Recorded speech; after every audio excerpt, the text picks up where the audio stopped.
Vamos a ver el de hoy, ensayos físicos en la magnitud de fuerza. Primero que nada, vamos a ver un poco de los antecedentes de las mismas, algunos equipos que utilizamos para realizar los mismos ensayos, algunos diferentes tipos de ensayos que hay en la magnitud de fuerza y finalmente propiedades mecánicas de los materiales, que es las pruebas, una prueba más completa sobre los mismos. Primero que nada, a lo largo del tiempo se han desarrollado diferentes equipos. Es muy visible en diferentes productos finalizados, por ejemplo, un avión o un automóvil, donde se ha desarrollado y evolucionado los diferentes materiales con el que se construyen, ¿no?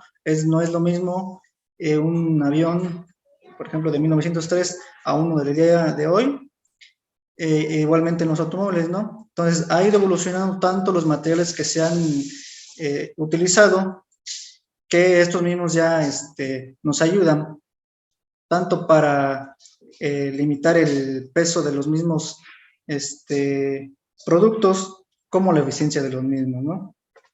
Entonces, es muy importante ello realizar pruebas a los materiales que se utilizan, ¿no? Entonces, una de las partes fundamentales es bajo qué condiciones yo voy a elegir un material adecuado para mi proceso. Hay diferentes variables que nosotros tomamos en cuenta para poder elegir el material adecuado para mi proceso. Entonces, muchas de ellas son dependiendo de este proceso. Puede ser el magnetismo, si es qué tan útil es, si es inoxidable, si es un buen conductor térmico o eléctrico. También puede ser el acabado superficial, dependiendo de sus propiedades ópticas, por ejemplo, para la fabricación de lentes, para sistemas de visión, tema acústicos, qué tan maleable es, por parte de la dureza y resistencia mecánica, ¿no? También algunos dependiendo del color, y obviamente el precio, ¿no? Que es lo más importante en cuanto se refiere al tema económico, ¿no? Uno de los medios que utilizamos para realizar pruebas son las máquinas universales, ¿sí? Aquí tenemos algunas máquinas de la marca Galdavini que dependiendo de la capacidad que se vaya o que se requiera para realizar los ensayos, tenemos máquinas pequeñas, por ejemplo, una Quasar 2.5 que es de 2.5 kilonewton, una Quasar 250 que es una máquina de 250 kilonewton y una Quasar 1200 que es una máquina de 1200 kilonewton. Son Universal Testing Machine porque nos permiten realizar diferentes tipos de ensayos. Es universal porque nos permite realizar ensayos tanto a tracción como a compresión. Entonces, toda prueba que requiramos en la que deseemos medir fuerza, estas máquinas las pueden hacer sin problema. ¿Para qué nos sirven estos ensayos? Realmente nos sirven para comprobar que el material que elegimos cumple con las características requeridas. Que comento, puede ser tanto en tracción como compresión. De igual forma, para comprobar si cumple con las especificaciones requeridas durante el diseño, ¿sí? Y si el diseño también del mismo es óptimo para el funcionamiento designado, ¿sí? Aquí tenemos algunos ejemplos de algunos ensayos a tracción y compresión. Cabe mencionar que estos ensayos que estamos viendo son ensayos de productos terminados, ¿sí? Normalmente realizamos este tipo de ensayos a productos que ya están finalizados, son productos terminados, donde aquí lo que se busca es evaluar la pieza tratando de realizar la prueba bajo las mismas características que se va a utilizar la pieza, ¿sí? En las condiciones que se va a trabajar. Entonces se hace al menos una simulación, la prueba, tratando de emular su uso en el día a día que va a tener. Entonces, por ejemplo, aquí en la parte superior tenemos algunas piezas que están soldadas, donde se busca evaluar la resistencia de esta soldadura. En la parte inferior tenemos una prueba a compresión, que no es más que evaluar la fuerza necesaria para poder ensamblar una pieza, un botón en este caso de otro tipo de material. El material de la parte inferior es un metal, es aluminio, y el botón es de un polímero. Se busca evaluar en estas pruebas, normalmente se busca evaluar la fuerza máxima que resiste la pieza, ¿sí? ¿Qué es la fuerza máxima? En algunas otras lo que se busca es evaluar la fuerza de ruptura. Cabe mencionar que la fuerza de ruptura en ocasiones suele coincidir con la fuerza máxima. Sin embargo, no siempre suele ser de esta manera. Como vemos en la parte inferior, tenemos algunos ejemplos de algunos gráficos en la cual podemos visualizar que el punto máximo sería la fuerza máxima que puede llegar a soportar la pieza. Y cuando ya se termina el gráfico es la parte donde se desprenden dichos elementos. Aquí tenemos algunos otros ejemplos de otros diferentes tipos de ensayos. Este es un ensayo de peeling. Normalmente este tipo de ensayos se realiza para piezas que están adheridas a otros elementos por algún adhesivo. Un ejemplo muy claro son las cintas en las cuales se desea evaluar el adhesivo que contiene el mismo. Entonces, una prueba de peeling consiste en hacer esta evaluación de la cinta sobre otro material en el cual se adhiere, y lo que se busca es evaluar el desprendimiento, la fuerza de adhesión que tiene este adhesivo, ¿no? Entonces, tenemos una prueba que es a 90 grados y una a 180 grados, en la cual se busca este ángulo sobre la cinta, sobre, en este caso, sobre el material que está adherido. Entonces, en la primera imagen visualizamos que se genera un ángulo de 90 grados de la cinta contra la lámina en la cual se encuentra adherido. En la imagen superior derecha podemos visualizar que se genera un ángulo de 180 grados. ¿Y qué evaluamos aquí? Evaluamos un promedio de los picos que se generan durante el recorrido de la gráfica.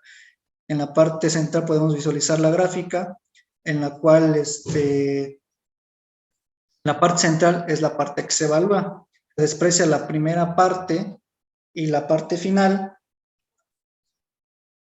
y solo se queda realmente registrado la parte central. Por ejemplo, aquí la norma aplicable es la CTMD 3330, aunque hay otras, por ejemplo, hay algunas ISO que también se pueden aplicar. Algunos otros tipos de ensayo son ensayos físicos, por ejemplo, ensayo de flexión, donde se busca evaluar la resistencia a la flexión.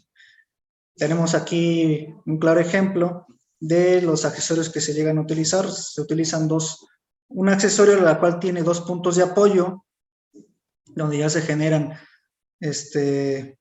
valga la redundancia, dos puntos en los cuales se va a generar la fuerza, y tenemos un punto superior que ya nos va a generar el tercer punto. De tal forma que ya vamos a obtener, podemos realizar un ensayo de flexión, en este caso a 3 puntos. Tenemos algunas normas aplicables que serían ISOs a CTM, donde se busca evaluar, como ya comenté, la resistencia a la flexión. Por último, tenemos el ensayo a tracción, en la cual tenemos el ensayo más completo, donde podemos obtener las propiedades mecánicas de los materiales. Algunas características que podemos nosotros observar de un ensayo a la tracción, como tal, es la resistencia a la tracción y deformación. También podemos visualizar qué tan elástico es el material, su plasticidad, la tenacidad, ductilidad, la fragilidad y la maleabilidad. Todas estas características las podemos bien apreciar en un ensayo a tracción. Realizar un ensayo a tracción y poder obtener las propiedades mecánicas de los materiales, realmente yo no lo puedo evaluar a toda pieza que tenga disponible. Para ello debe cumplir con ciertas características, y estas son que el material debe tener un área de la sección transversal uniforme y que en su largo de igual forma sea uniforme. Aquí tenemos algunos ejemplos de otros tipos de ensayos, los cuales se han hecho simplemente para al obtener una fuerza máxima, una fuerza de ruptura o una fuerza de desprendimiento.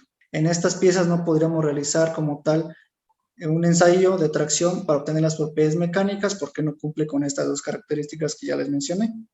Se podría hacer siempre y cuando podamos fabricar de la misma alguna probeta normalizada, misma que les voy a mencionar a continuación.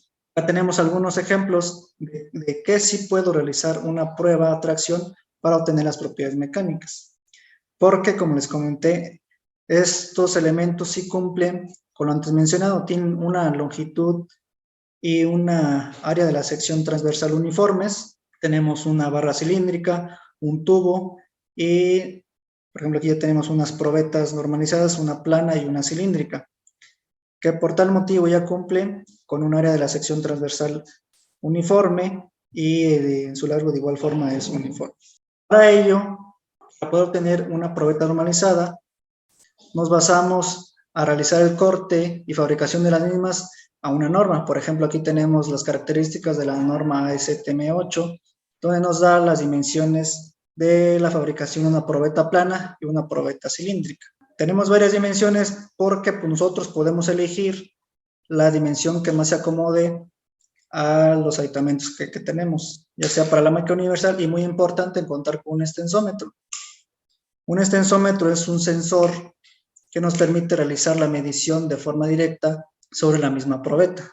De esta forma, un extensómetro nos dará la elongación de la probeta cuando ya se esté haciendo el ensayo. Evaluamos en un ensayo de propiedades mecánicas de los materiales. Aquí tenemos un gráfico de qué nos va a representar un ensayo de este tipo, ¿no? Podemos visualizar en un ensayo la zona elástica, el límite elástico.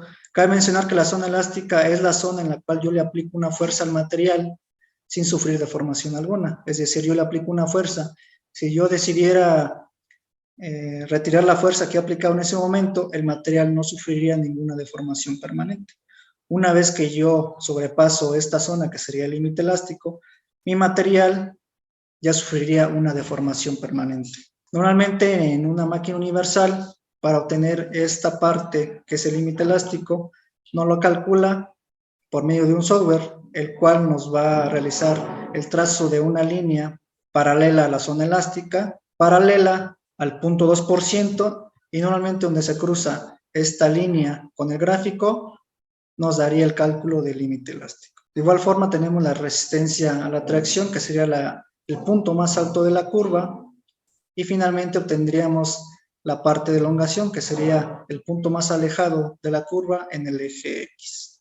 ¿Qué elemento necesito para llevar a cabo un ensayo de este tipo? Primeramente necesito una máquina universal que cumpla con estas características bajo la norma ISO 7500, unas mordazas que cumplan de igual forma para poder sujetar la probeta a ensayar. Los insertos, cabe mencionar que hay insertos planos, insertos en B, dependiendo de la aplicación. Tenemos insertos planos para probetas planas e insertos en B, que es para sujetar probetas cilíndricas.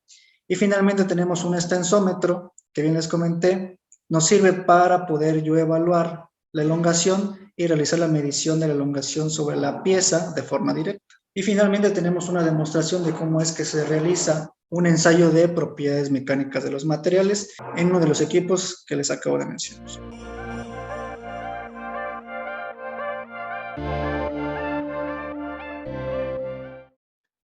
Para este ensayo vamos a realizar la prueba sobre una probeta normalizada.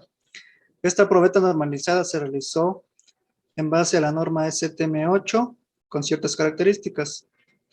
Para ello, esta probeta fue ya medida, en la cual obtenemos las siguientes características. Tenemos un espesor de 1.56 milímetros y un ancho de 20.8 milímetros. Adicional a esto, ya se realizó la instalación de la probeta sobre la mordaza superior de la máquina universal.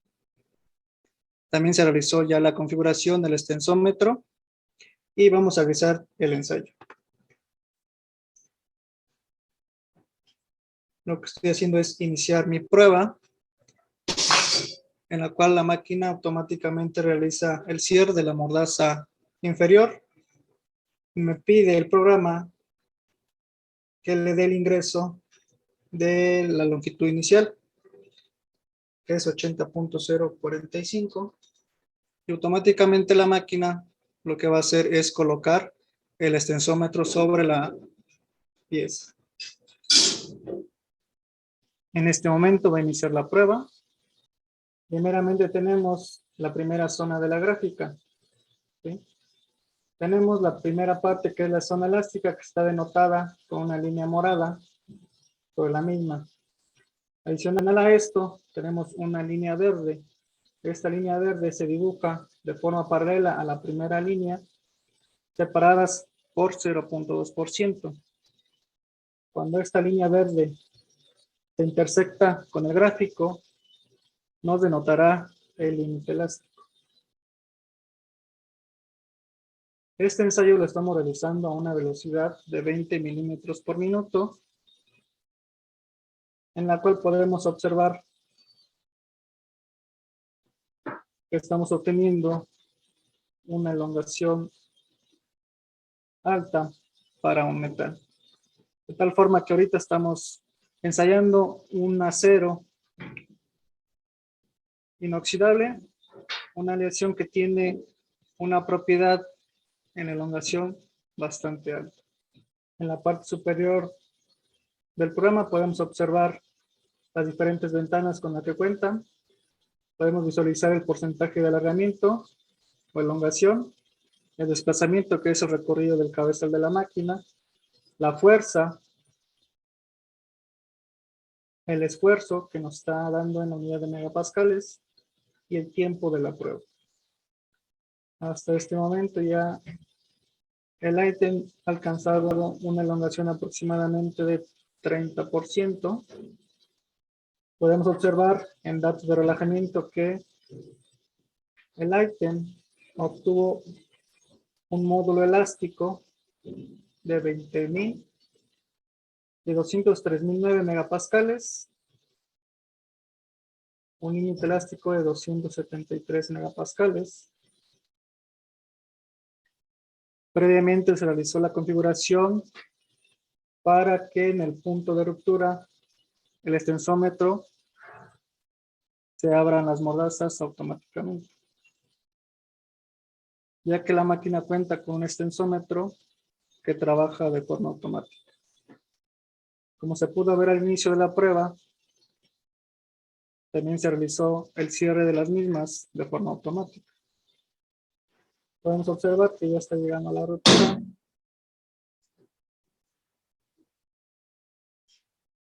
Y las mordazas del extensómetro se realizaron automáticamente. Pues aquí ya en el programa podemos observar todas las variables que nos calculó el programa, ¿no? El módulo elástico, el límite elástico, la resistencia a la tracción, la elongación y la fuerza máxima que pudo soportar el aire.